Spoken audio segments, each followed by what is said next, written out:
The rhythmic clatter of steel wheels against the tracks accompanied Heinrich Müller's face pressed against the grimy windowpane, his exhaled breath momentarily misting the glass in the frigid February air of 1943. What unfolded before his eyes defied every narrative he'd been fed about America. For mile upon mile, as far as his gaze could sweep, the darkness was pierced by electric lights resembling fallen stars scattered across the land. Entire metropolises blazed with illumination, a stark contrast to the enforced darkness he'd become accustomed to back home. Streetlights lined the roadways in precise, unbroken sequences. Vibrant neon signs promoted wares entirely unfamiliar to him, and towering factory smokestacks billowed steam into the night sky, while their windows glowed with the warm, inviting light of industry. Heinrich, a captured sergeant of the Wehrmacht's Afrika Corps, had spent the preceding 18 months engaged in combat across the arid expanses of North Africa, a theater where fuel rationing meant vehicles remained idle and precious. Electrical power was guarded as tenaciously as water. Now, as a prisoner of war aboard a westbound American freight train, he was witnessing a phenomenon that fundamentally shattered his conception of warfare itself. How could a nation engaged in a global conflict illuminate its cities as if perpetual peace reigned? How could they afford such a profligate expenditure of energy while simultaneously prosecuting campaigns on multiple fronts across two vast oceans? He was far from alone in his profound bewilderment. Huddled within converted freight cars alongside hundreds of his fellow German prisoners, each man craned towards any available window space, their faces reflecting a shared mixture of awe and disbelief. These were men who had served in campaigns spanning Europe and Africa. They had witnessed the industrial might of the Third Reich at its zenith, yet nothing in their collective experience had prepared them for this overt display of casual abundance. The America they had been conditioned to anticipate was envisioned as a nation of enfeebled civilians, weakened by democratic ideals and racial integration, struggling to maintain even rudimentary infrastructure while dispatching troops overseas. Instead, they found themselves traversing a landscape that seemed to thrum with an inexhaustible supply of power. Electrical transmission lines, like metallic cobwebs, stretched across immense distances, delivering electricity to farms, factories, and cities with an efficiency that bordered on the miraculous. As the train journeyed onward through the night, carrying its human cargo of stunned prisoners deeper into the American heartland, it also carried the nascent seeds of a revelation that would irrevocably alter their understanding of the war they had been fighting. The resplendent lights blazing beyond their windows were more than mere illumination. They were a silent, overwhelming declaration of industrial superiority, so potent that it would compel even the most fervent Nazi adherents among them to question their most deeply held beliefs about their adversaries' capabilities. The narrative of German prisoners of war encountering America's electrical grid for the first time transcends a simple account of cultural shock. It offers a glimpse into one of the most decisive elements of the Second World War, the staggering industrial capacity that enabled the United States to wage a global conflict while simultaneously elevating the quality of life on the home front. These German soldiers, many of whom had never experienced electric lighting in the rural areas of their own country, were on the cusp of discovering that their adversary possessed an energy infrastructure so advanced and abundant that it fundamentally challenged their most basic assumptions about the nature of warfare. The year 1943 represented a pivotal juncture in the global struggle. While the tide was undeniably beginning to turn against the Axis powers across various fronts, the full scope of American industrial prowess was only just starting to reveal itself. As German cities implemented increasingly stringent blackout measures and factories operated under reduced power to conserve vital resources, American urban centers shone brilliantly. Baseball games continued under powerful floodlights. Broadway theaters remained illuminated, and factories hummed with round-the-clock production, all fueled by an electrical grid that appeared to possess an inexhaustible capacity. This was not merely a matter of having a larger number of power plants, though America certainly possessed those in abundance. It signified a profound divergence in the fundamental approach taken by the two nations regarding the relationship between civilian comfort and military exigency. Where Germany willingly sacrificed civilian amenities for the war effort, America had cultivated an economy capable of simultaneously providing both without compromise. The electrical infrastructure that so utterly astonished the German prisoners represented decades of sustained investment in a philosophy that posited abundance, not scarcity, as the bedrock of national strength. The prisoners' boarding trains at ports such as New York, Boston, and Norfolk hailed from diverse backgrounds that mirrored the composition of the Wehrmacht. Among them were sons of Bavarian farmers who had never encountered electric lighting beyond the confines of major urban centers, factory laborers from the Ruhr Valley, familiar with industrial production but incapable of conceiving of it on such an unprecedented scale, and university scholars from Berlin, possessing theoretical knowledge of America but devoid of any practical acquaintance with its reality. What united them all was their utter inability to fully process the spectacle before them. Lieutenant Klaus Weber, a tank commander captured at the Battle of the Kasserine Pass, later chronicled his experiences of that inaugural cross-country train journey in his memoirs. He described observing his fellow prisoners engaged in heated, hushed debates about the veracity of the lights they were witnessing. Some vehemently insisted it must be an elaborate ruse, meticulously crafted to intimidate and demoralize the prisoners. Others speculated whether they had been transported to a specially designated demonstration route designed to showcase American opulence. The sheer possibility that this pervasive abundance was simply a matter of normal, everyday America was too overwhelming for most to immediately accept. The sheer magnitude of America's electrical infrastructure in 1943 was, by any measure of comparison, nothing short of astonishing. The Tennessee Valley Authority alone had engineered a vast network of dams and power stations that generated more electricity than the entirety of Germany. The Rural Electrification Administration had, over the preceding decade, extended power to farmhouses and small towns across regions that had never known electric illumination. Private utility conglomerates had erected generating capacities that dwarfed anything found in Europe, driven by a consumer economy that viewed electricity not as a precious commodity to be rationed, but as a fundamental necessity to be supplied in generous quantities. However, the sheer numbers, impressive as they were, failed to encapsulate the profound psychological impact of witnessing this abundance firsthand. These German soldiers had spent years in a nation where every kilowatt hour was regarded as invaluable, where factory production schedules were dictated by power availability, and where civilian lighting was drastically restricted to conserve resources for the war effort.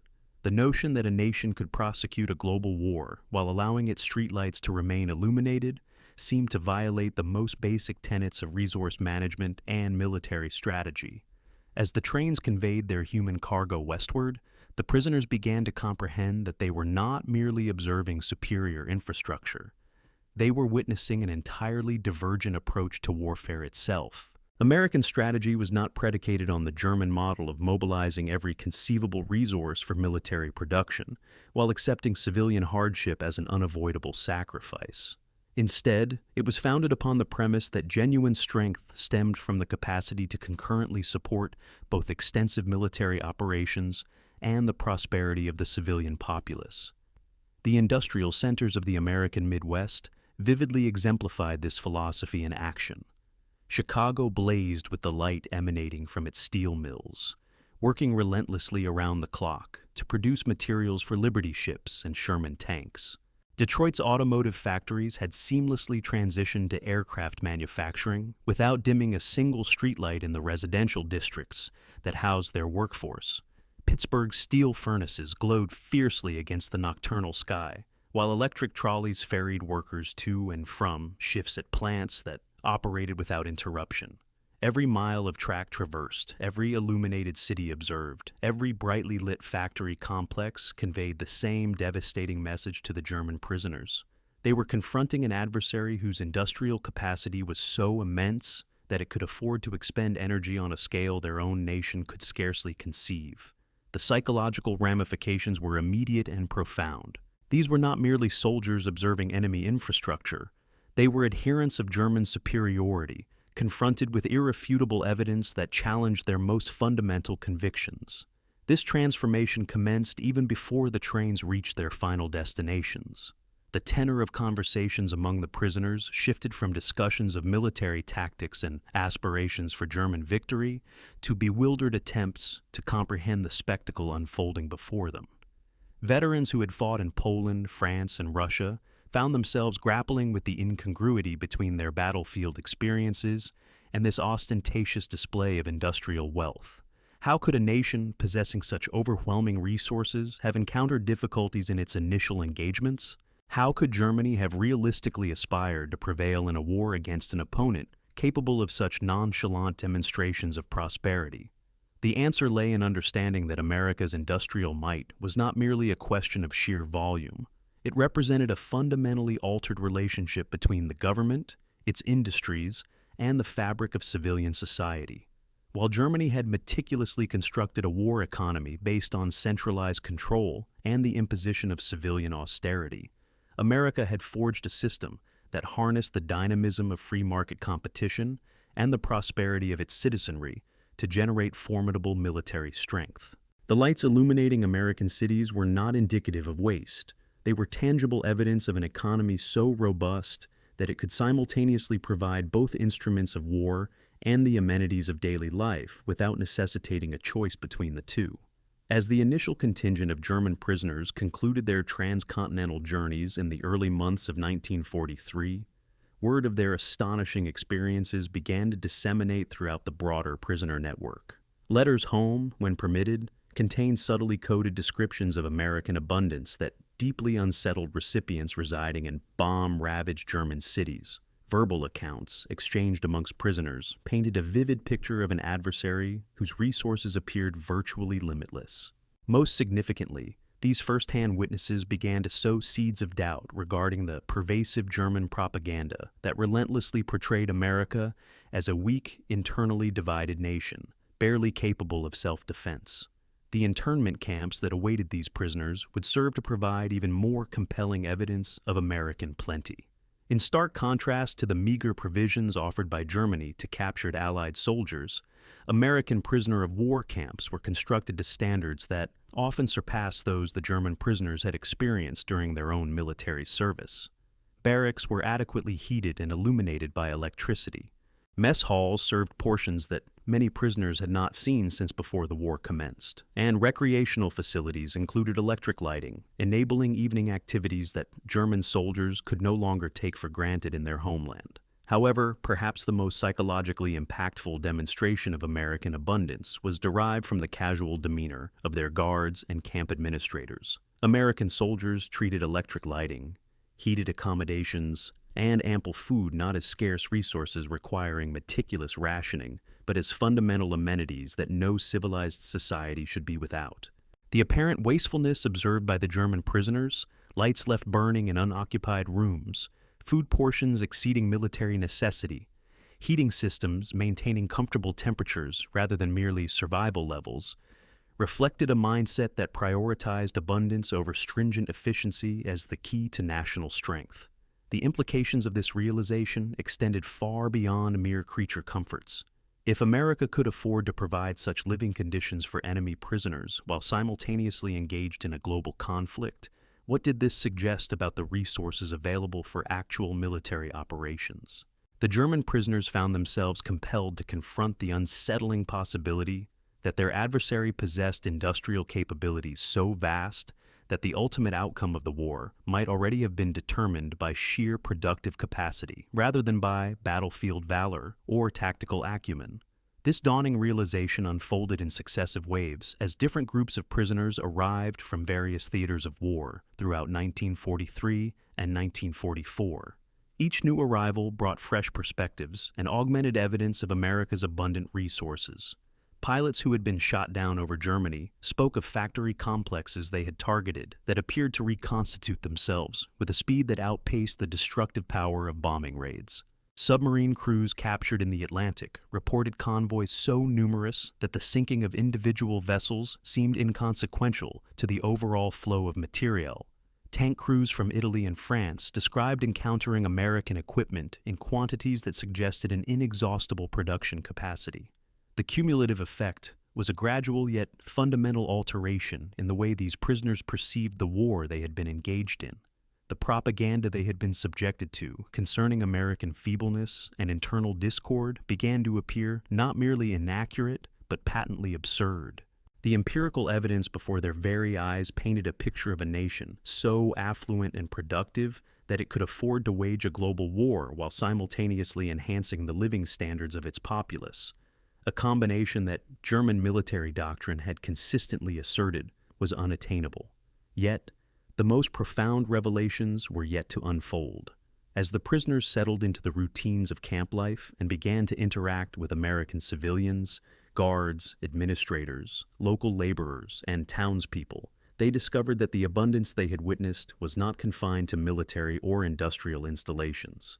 It permeated every facet of American society, fostering a civilian population whose wartime standard of living surpassed what most Germans had enjoyed even during periods of peace.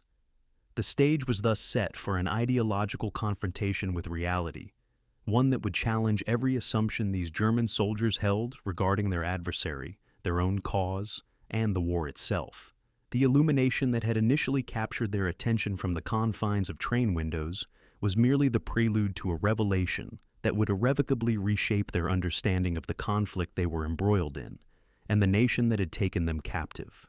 What they would subsequently discover would prove even more devastating to their preconceived notions about American society and the true balance of power in the global struggle that had transported them so far from their homeland. The morning sun revealed what the darkness of night had only partially hinted at during those initial train journeys across America. As German prisoners gradually assimilated into camps scattered across the continent, from the cotton fields of Texas to the wheat farms of Minnesota, they discovered that the pervasive abundance they had glimpsed from the train windows extended into every sphere of American life, challenging their most fundamental understanding of how nations function during wartime. Camp Aliceville in Alabama, by the summer of 1943, housed nearly 15,000 German prisoners, a population exceeding that of many German towns. The camp's own electric lighting system alone consumed more power in a single month than numerous German villages utilized in an entire year. Every barracks building blazed with fluorescent lights, effectively transforming night into day, allowing prisoners to read, compose letters, and pursue hobbies well after the sun had set. The administrative facilities operated continuously under electric illumination, efficiently processing documentation and managing logistical operations with a proficiency that impressed even the most discerning former Wehrmacht officers. However, it was not solely the sheer scale of electrical consumption that astonished the prisoners. It was the nonchalant attitude displayed by Americans toward this abundance. Sergeant First Class Jimmy Patterson, a guard from rural Georgia who had grown up without electricity until his teenage years, saw no issue with leaving lights burning in unoccupied rooms or running electric fans ceaselessly during the sweltering summer months. To him, electricity was simply an available resource when needed, as dependable and plentiful as the very air he breathed. For prisoners like Heinrich Müller, hailing from a Germany where every kilowatt-hour was a precious commodity meticulously rationed, this casual expenditure represented a mindset that bordered on the incomprehensible. The psychological impact intensified as prisoners began to undertake labor outside the confines of the camps. In accordance with the Geneva Convention, captured soldiers were permitted to engage in non-military work, and America faced a critical shortage of labor as millions of men served overseas. German prisoners found themselves engaged in harvesting crops under powerful electric floodlights that extended working hours well into the night, loading trucks at railway stations where every platform was brilliantly illuminated, and working in factories where electric power seemed so abundant that machinery ran continuously, even when not immediately required. Friedrich Steinberg, a former panzer mechanic from Munich, was assigned to work at a lumber mill in Oregon. What he encountered there definitively shattered his remaining illusions of American weakness. The mill operated on 3 shifts, 24 hours a day, 7 days a week, powered by electricity generated from hydroelectric dams on the Columbia River. The volume of lumber produced in a single week surpassed what comparable German facilities might achieve in an entire month, and all of it was processed under electric lighting so potent that nighttime operations proceeded with the same efficiency as those conducted during daylight hours. Even more remarkable was Steinberg's observation regarding the mill's relationship with its electrical supply. When a transformer malfunctioned during his second week of employment, instead of halting operations to conserve electricity, the mill's management simply contacted the local utility company. Within 6 hours, crews had installed a replacement transformer, restoring full power to the facility. The notion that a single industrial enterprise could command such a prompt response from electrical utility providers, and that spare transformers were readily available for immediate deployment, indicated a level of infrastructure redundancy that German industry could never have envisioned. The abundance extended beyond industrial complexes into the surrounding communities of the prisoner camps. German prisoners assigned to work details found themselves in small American towns, where every household possessed electric lighting, refrigeration, and frequently multiple electrical appliances. Farmhouses in rural Kansas were equipped with electric milking machines and refrigerated storage facilities that would have been considered items of luxury in urban Germany. Businesses along Main Street remained open well into the evening, illuminated by bright electric signs advertising everything from Coca-Cola to Ford automobiles, with a cheerful extravagance that seemed to mock the austerity measures governing civilian life in Germany. These discoveries necessitated a fundamental reevaluation of America's industrial capacity. If small towns and agriculturally focused states boasted electrical infrastructure superior to that of major German cities, what implications did this hold for America's ability to sustain wartime production? The prisoners began to grasp that they were not simply confronting an adversary with superior numbers. They were engaged in a conflict against an opponent whose civilian economy alone possessed a greater industrial capacity than Germany's entire war apparatus. This realization dawned in successive phases, each more disheartening than the last. Prisoners laboring in agricultural regions discovered that American farmers utilized electric power for tasks that their German counterparts accomplished through manual labor or with animal assistance. Electric pumps irrigated vast fields, electric conveyors transported grain to storage facilities, and electric lighting enabled farm work to continue irrespective of seasonal variations in daylight. The resultant gains in productivity were staggering. Individual American farms produced more food than entire German agricultural districts, and they achieved this while dispatching their young men to fight in Europe and the Pacific. Even more sobering was the discovery that this abundance was not confined to essential industries. American civilians continued to enjoy electrical entertainment, even as their nation waged a global war. Certain incarcerated individuals, granted temporary leave for religious observances or cultural engagements, found themselves immersed in a society where nighttime entertainment flourished under the glow of electric illumination, where dance halls pulsed with music from amplified bands until the stroke of midnight, and where residential streets twinkled with porch and window lights, projecting an image of a populace unburdened by the hardships of conflict. Lieutenant Weber, a former tank commander, began to reevaluate his entire understanding of American society during a work detail at a railway switching yard situated in Missouri. This yard operated with such powerful floodlights that midday seemed to descend at midnight, enabling continuous train operations without any diminishment in output. Cargo trains laden with materiel essential for the war effort departed with remarkable frequency. Their destinations, clearly indicated on shipping manifests, revealed the extraordinary scope of American manufacturing capabilities. Armored vehicles bound for Great Britain, aircraft engines en route to the Soviet Union, and artillery projectiles destined for overseas deployment, all passing through a logistics network that operated ceaselessly and without dimming its powerful lights. However, what truly shattered Weber's established notions was an exchange with his American supervisor, a foreman named Mike O'Brien, whose own son was engaged in combat in Italy. O'Brien explained that the electrical consumption at the switching yard had actually surged since the war's commencement, not declined. The necessity for enhanced lighting to ensure security and operational efficiency for military shipments, coupled with the sustained pre-war levels of civilian freight traffic aimed at preserving domestic morale and economic stability, had led to this increased energy usage. The concept that a nation could simultaneously escalate both its military and civilian electricity consumption while embroiled in a global conflict defied Weber's deeply held beliefs regarding resource allocation and national priorities.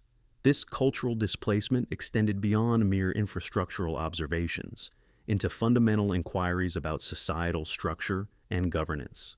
The German detainees discovered that America's electrical plenty was not the product of rigid governmental directives or state control over resources.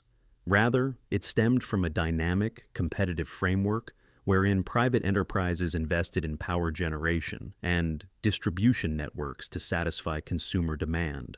While the Tennessee Valley Authority exemplified governmental involvement in energy development, even this entity operated in conjunction with private utilities, forming a hybrid system that appeared to foster abundance through competition rather than centralized planning. This realization proved particularly disquieting for prisoners indoctrinated under National Socialist ideology, who had been taught that only potent, centralized authority could effectively marshal national assets and that democratic societies were inherently inefficient and weak. Yet, here they were, in a country where competing private companies, driven by profit motives, had established an electrical infrastructure that vastly surpassed anything achieved through Germany's centralized planning efforts. The cognitive dissonance was profound and deeply unsettling. As the year 1943 transitioned into 1944, and Germany's military fortunes continued to wane, the psychological impact of American abundance on the morale of prisoners became increasingly apparent. Correspondents sent home, detailing this lavish lifestyle, shocked recipients in rationed, bomb-damaged German cities. Families grappling with blackout restrictions and severely limited electricity received accounts of prisoner facilities, where lights blazed freely, and American guards expressed bewilderment at the Germans' astonishment at such commonplace amenities. The contrast grew even more pronounced, as reports from Germany depicted an increasingly desperate situation. Cities experienced intermittent power outages to conserve fuel for power plants. Factories operated on reduced schedules to manage limited electrical capacity, and civilians adapted to using candles and oil lamps as electrical power was prioritized for vital war production. Meanwhile, German prisoners in the United States observed a society where civilian electricity usage continued to rise even as military demands escalated dramatically. Some prisoners attempted to rationalize their observations. Perhaps this plenty was transient, they reasoned, a final surge of consumption before American resources buckled under the immense pressure of global warfare. Or perhaps the electrical infrastructure they witnessed was deliberately concentrated in specific zones designed to impress them. However, these hopes became increasingly difficult to sustain as prisoners were transferred between camps and work assignments across the nation, encountering the same pervasive abundance in every locale. The turning point for many arrived when they began direct interactions with American civilians who participated alongside them in various labor capacities. These Americans, comprising farmers, factory operatives, shopkeepers, and railway employees, exhibited no outward signs of living under wartime austerity or making significant personal sacrifices for the war effort. Their residences remained fully illuminated, their businesses operated during standard hours, and their conversations revealed a populace that perceived wartime prosperity as the norm, an expected state of affairs rather than something remarkable or temporary. Sarah Martinez served as a clerical worker in the procurement office at Camp Swift, Texas, where she handled requests for prisoner necessities and coordinated with local vendors for goods and services. To German prisoners like Corporal Hans Zimmermann, who had been captured in Tunisia, Sarah embodied an almost incomprehensible reality. A civilian whose wartime lifestyle surpassed what most Germans had experienced during peacetime prosperity. She commuted to work daily in her own automobile, resided in an electrically equipped apartment furnished with modern appliances, and earned wages that enabled her to acquire consumer items that had vanished from German shops years prior. What most profoundly impacted Zimmermann was Sarah's perspective on the war itself. She acknowledged her brother's service in the Pacific Theater and the rationing of certain commodities like gasoline and rubber, but she displayed no sense of existential national peril or desperate conservation of resources. To her, the war was a conflict being waged abroad, while domestic life continued unabated. This viewpoint fundamentally challenged everything Zimmermann had been taught about the intricate relationship between warfare and civilian existence. The ultimate psychological impact occurred when prisoners began to grasp the true magnitude of American electrical generation capabilities. Through discussions with their custodians, work supervisors, and civilian staff, they learned that the abundance they witnessed constituted merely a fraction of America's total potential. Power plants under construction were projected to double electrical output within 2 years. Hydroelectric initiatives in various stages of development were poised to harness extensive river systems across entire regions. Furthermore, classified nuclear research hinted at energy sources that could render current levels of abundance seemingly modest by comparison. By early 1944, even the most ardent Nazi adherents within the German prisoner population found their conviction in ultimate German victory severely undermined. The evidence of American abundance was simply too pervasive, too consistent, and too demonstrably authentic to be dismissed as mere propaganda or deception. These men had directly observed that their adversary possessed not only superior material resources, but also an entirely different societal relationship with those resources, one that fostered abundance rather than managed scarcity. The psychological metamorphosis manifested in diverse ways across the prisoner compounds.